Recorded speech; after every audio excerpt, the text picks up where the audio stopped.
Greetings, Earthlings, and welcome back to 7th Street. They're all around us, everywhere! Stop it! You know, it's funny. I had actually planned on reviewing this movie for my second episode of Reference This Film. I didn't just plan on it, I actually shot it and edited the damn thing. But, you know, it didn't turn out quite the way I wanted to. And, you know, here at 7th Street Productions, we pride ourselves on quality. What? Don't laugh! Ah, here it goes! Nightmare City is a 1980s Italian horror sci-fi film that was directed by the infamous Umberto Lenzi. Or Zoom Lenzi, as he's nicknamed by many, for his overuse of the zoom shot. In my opinion, Umberto Lenzi is one of the more interesting of the Italian genre directors. He's made some of my favorite movies from the 1980s, including Cannibal Ferox and Ghost House, like Lucio Fulci, Lombardo Bava, and shit, even Dario Argento. Umberto Lenzi is held in pretty high regard for his work, mostly for the movie Cannibal Ferox, but oddly enough, I don't necessarily consider him to be all that good of a director. He's a little bit like the Italian splatter version of Michael Bay. His movies are a spectacle, they're colorful, well photographed, and full of awesome effects.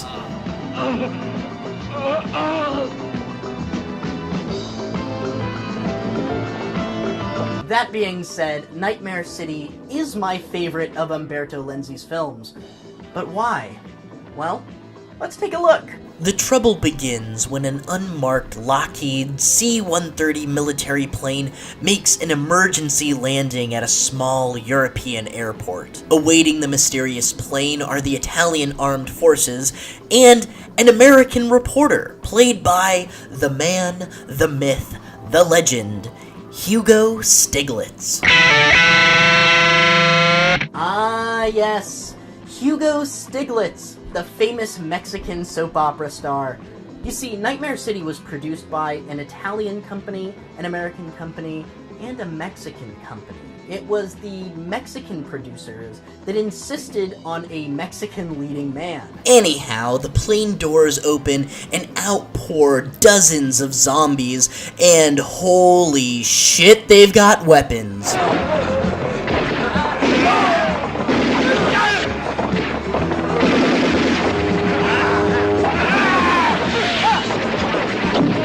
Now, I know I'm about to cause a big stink in my comment section here, but let me just get this out of the way. Yes, this is a zombie movie. I get it. They're infected, radiation-sick humans, whatever. I don't give a shit. If it looks like a zombie movie and sounds like a zombie movie, it's a fucking zombie movie. I don't care what the director says, this is a zombie movie. Just like 28 Days Later is a zombie movie, and I Am Legend is a zombie movie, this is a zombie movie.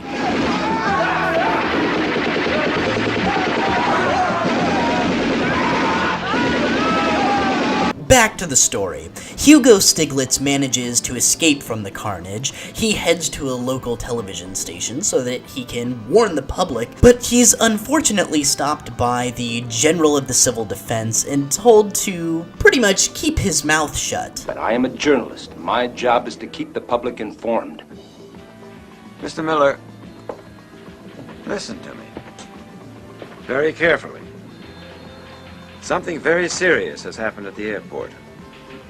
But until we conclude our investigation and take the necessary countermeasures, nothing is going to leak out. Nothing. Dude, the city's being overrun with zombies. I think the secret is out. Zombies attack the television station, prompting a little Stiglitz action.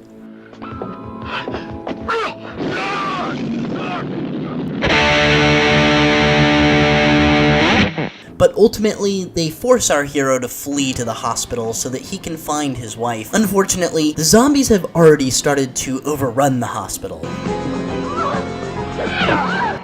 Message for you, son.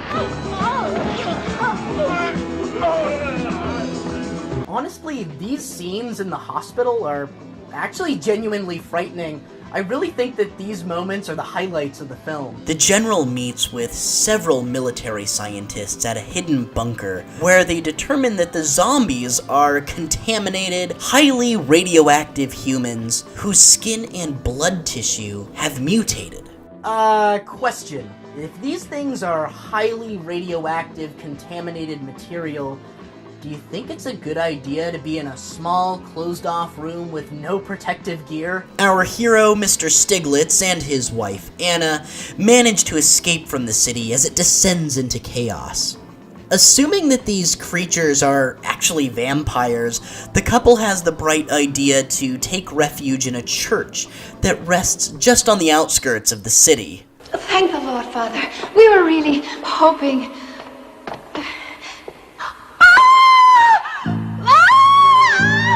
I fucking love this scene.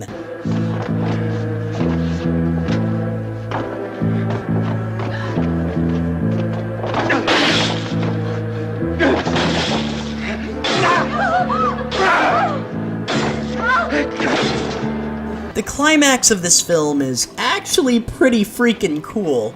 Mr. Stiglitz here and his wife Anna escape from the church and somehow arrive at this abandoned amusement park.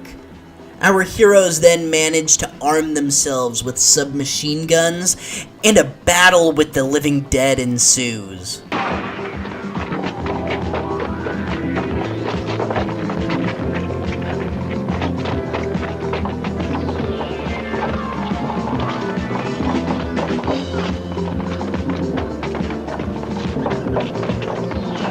Outnumbered, the couple is forced to flee to the top of a roller coaster where a military helicopter is waiting for them. Just hang on. Looks like we're actually gonna get one of those rare Italian horror happy endings. Or not.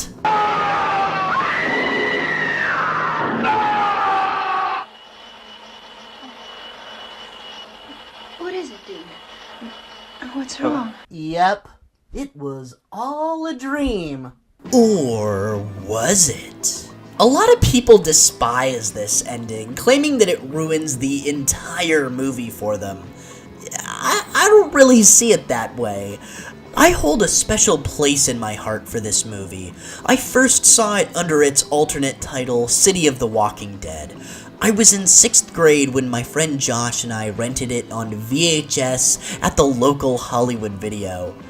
We both really enjoyed this one, and to be honest, it sorta creeped us out, especially that downer ending. Sheila, no. No, Sheila. No. No. Sheila!